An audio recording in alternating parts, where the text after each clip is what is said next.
All right, guys, we're going to start this on the roof. I just thought I'd show you the solar and your skylights. And we're going to come around. First thing I'm noting right here Casey, let's how first you doing? introduce this. Casey, your inspector. He's got sort of a Lincoln going on with his specs, isn't that Yeah, awesome? so when I read, I'm getting old. Okay, so first thing I noted is this conduit right here is laying on top of the roof surface. It should be propped up on 2x4s like they tried to do over here. And like they're doing with the gas pipe, you just don't want that touching the roof membrane. Okay, so having somebody sort of place that is what you're suggesting would be the best idea. Okay. Also, what we noted is a couple of the skylights. Have some patched areas, some sealant that you just want to monitor and make sure it's not too deteriorated. Same thing around the base of the gas pipe there. And the base of that skylight as well that I just said, multiple skylights, you know, have cracking sealing. Okay, so that means basically that they're fine. It's just you want to have a maintenance thing where you come up and look at them. Right. Well, when you see something like this, it might have leaked at some point in time because no one goops up like that if it doesn't have to. Okay. Know, if you look at the other ones on top of the living room area, they haven't been patched at all. Okay, so it's just something to keep an eye on. Okay, next up. Okay, so here we are on the roof above the bedrooms, and it's got some patched areas. Got some patched areas, got a little bit of undulations right here where you can, kind of see where that bedroom has a little bit of sagging going on. Okay. Some patch seams.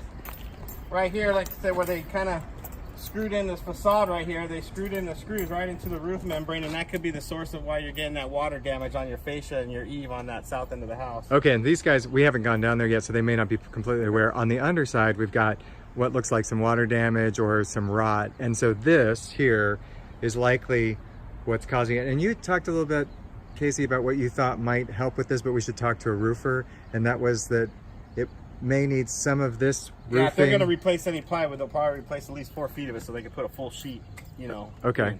rather than cut a sheet off. So they would take the roofing material back, then take off the one layer of plywood likely, see if there's any damage behind that, fix that, put the plywood down, repair the housing, and then as far as reattaching this facing, they would need to do it in a way that doesn't compromise the structure. Well, if they're going to put this on when they re-roof it, then they could screw this stuff into the wood plywood before, and then put the roof membrane over. So the roof membrane really should have gone over it. Yes, yeah. You always do everything straight to the plywood, then you cover it with roof.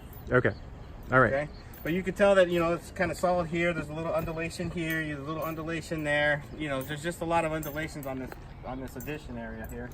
And that's not a bad thing necessarily. It's just a thing, right? Right. You can just tell that it's it's been patched and repaired and not just 100% replaced. Okay. Okay. So I just remember the first comment says they put a new roof on, but not on this flat section. Okay. Okay. Same thing here. You got a lot of the flashing is installed on top of the roofing material, so they got this all this stuff sealed right here. So you just, again, that flashing should be to the plywood, and then all that roofing material goes over the top of it, so you don't have to worry about sealing it.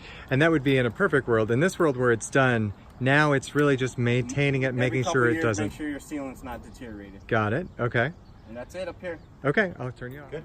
Yep. Okay, so we were just up there, and now we're down here. So we have some root rot, we have some moisture that's gotten into this soffit right here below the roof. It's really soft and spongy. And like I said, the only source that I could see where water might have been getting to that would be from where they screwed into the roof membrane, and water probably seeped through those screws. And by the way, Casey did not make these holes in the house. This was done by the pest inspectors, just in case there's any concern that Casey just rips apart houses willy-nilly. That's not how it works. Yeah, so we got in a couple areas, and that's just the only thing that I could see as a possible source of the water intrusion, because there's no exposed seams or anything up there on the roof that would be the source of the water intrusion. There's nothing damaged inside the adjacent bedroom. It's all just along this soffit right here where that water had nowhere to go, and so it ponded up. And I'm going to point out something here, guys, as I come over. One of the things on the pest inspection that they said that they would be able to take care of is the disruption of this particular beam, and I think it was this particular one. Yeah, probably that one. So they're going to be correcting that as part of the pest side. The agent's going to look into what we can do about the roof. Okay, what's up next? Okay, we're gonna go over here. Where the water heater is located in the east closet. It's a 2017 water heater. All that's looking good. We like to see this strap on the the upper third of the tank. So you want it definitely below this TPRV. So you want to relocate this strap from here to about right here to be code compliant. Okay. And the only other thing I noted here is that you have a drain pan with the catch pan with a drain pipe, but we need this drain pipe to extend outside the enclosure, so that way if it does leak, we're not damaging the wood enclosure. It goes to the exterior. Okay. And this door came And up then on the pest itself. inspection. Yeah, the as door's well. got damaged warp panels. It's got some moisture damage, and then the hinges are loose. Where that's the only way you can kind of really close it. It's kind of like. And the agent was pointing that out too, because that's from the pest inspection that came up. All right, where are we up Also, to right next? here on the east side of the house, this is your AC unit that does your 3 bedrooms. What you want to see here is you need a little a metal chase that goes over this refrigerant line to cover this refrigerant line. The fact is, and if you look up on the roof when we were earlier, you'll see that the part of it that goes on the roof, they have that metal chase over it, and they don't need that there. That metal chase should be brought down and hide it to where people can touch it, feel it, and damage it. Oh, okay. Okay. Well, that would be a good thing to have. So that would be a handyman thing at this point, right? Yes. Okay. And then that other AC system is for the living room, That's dining for the room, common right? areas. Common areas. And that's a 3-ton. This is a 3.5 ton. Both of them 2017. That's a heater air conditioner. Okay. This is just the air conditioner. The furnace for this is located in the west bedroom. Got it. Okay. All right. All right, moving on here on the exterior of the house. We're going over here to the south side. You have a torn screen right here. Oh, Okay, you have one torn screen, and then you have 12 windows that are missing screens. So I don't know if they're anywhere. I don't go looking through personal closets, but there's 12 windows that open and close on this house that do not have screens. okay, which is super common. I'm Okay. going to just put that out there, that that's a normal Torn thing. material to the sliding screen door on the east bedroom. Okay. Okay. Leaning wood fencing on the south side of the rear yard. So yeah, this fence looks like it's probably sort of older. I've got one of these at my house that leans, and what usually happens is everybody just puts plants around it until it absolutely falls over. and then you and the neighbor figure out what to do with it. Here with the pool equipment. Okay. You've got some plumbing that has been replaced, and you want that plumbing painted just like the rest of it so that the ultraviolet rays of the sun could be absorbed and not brittle out that white PVC. Okay. When the pump is running, it does have a slight leak from the pump housing. Okay. And this is a chlorine dispensing control pad. I don't know how active it is. It does have wires that go down to the pump. No lights were illuminated at all. It doesn't appear like it's operating when the filter pump is running. So probably a suggestion to have the HVAC, to have a pool person look not only at the leak, but also make sure that that's functioning Correct. appropriately. Correct. But with spa works, heater works, everything's bonded and grounded, all that's good. What would you say the age of this equipment is? I guess it may be no more than about 7 or 8 years old probably. Okay, that sounds good. We're gonna move on. Okay, I will pivot. Okay, here. This is where your lights are for your pool and spa. Okay? Okay. If neither one of them work, the GFCI Reset is over there by the equipment. And they have to push that button if this isn't If working. this doesn't work, there should be a button pushed out. Okay, then that's how it should be, so you don't get electrocution in the Correct. pool. This is a water heater, an electric water heater that I said just pumps the master bathroom. It may only pump the tub, Okay, but I said master bathroom. okay.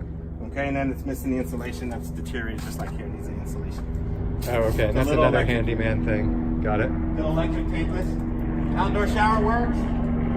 Your spa is missing one drain cover. See, you have 2. You're missing the drain cover there. You don't want anyone to get sucked up through that hole. And that's an easy enough thing for the pool person to put on that list as well. Okay. Barbecue, all that works. That's all good. There's an outlet right here on the side. I called this the center patio. Okay, center patio. So, Got okay. it. There's an outlet right here. Sorry, I don't know if you see that or not.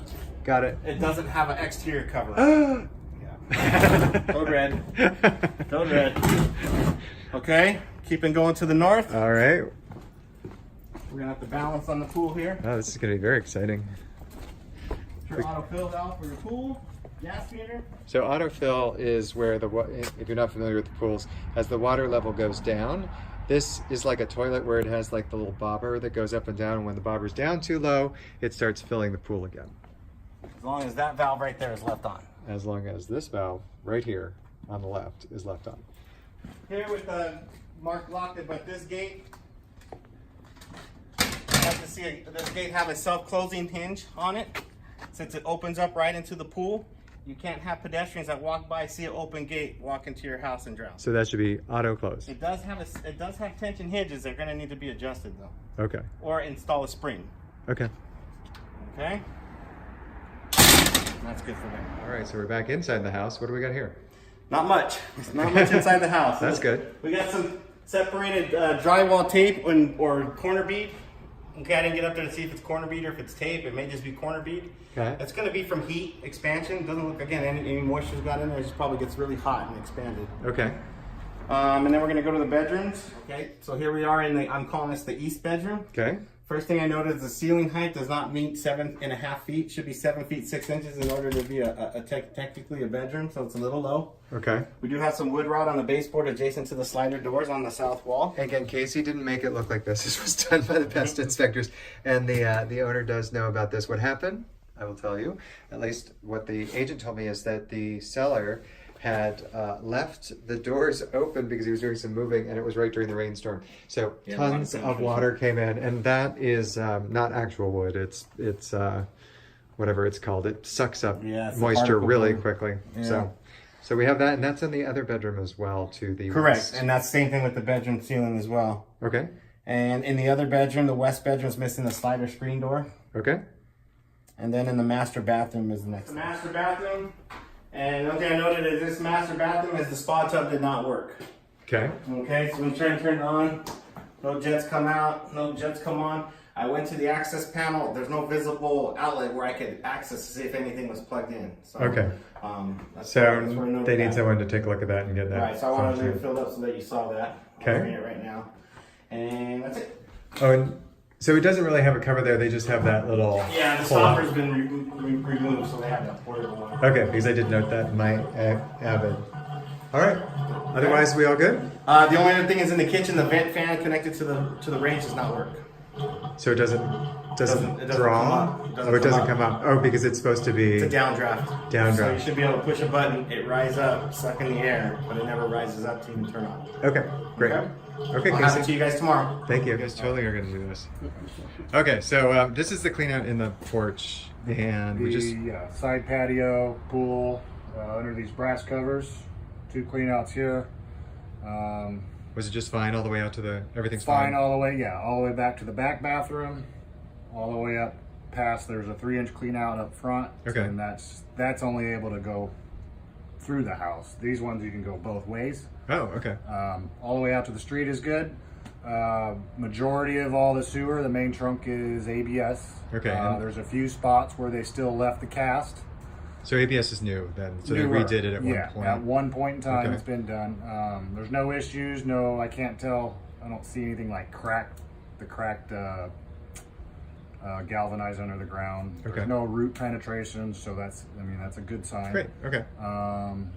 There's only like some minor issues. It's just a little bit of low spots in the ABS where it's holding a little bit of water, but and that's totally natural. It happens. You don't want to see it, but it's but it's okay. not. Since there's no buildup of anything, it's not an issue. I don't see any buildup, right? nothing, holding anything back. So great. Okay. I think overall everything's okay. Thanks.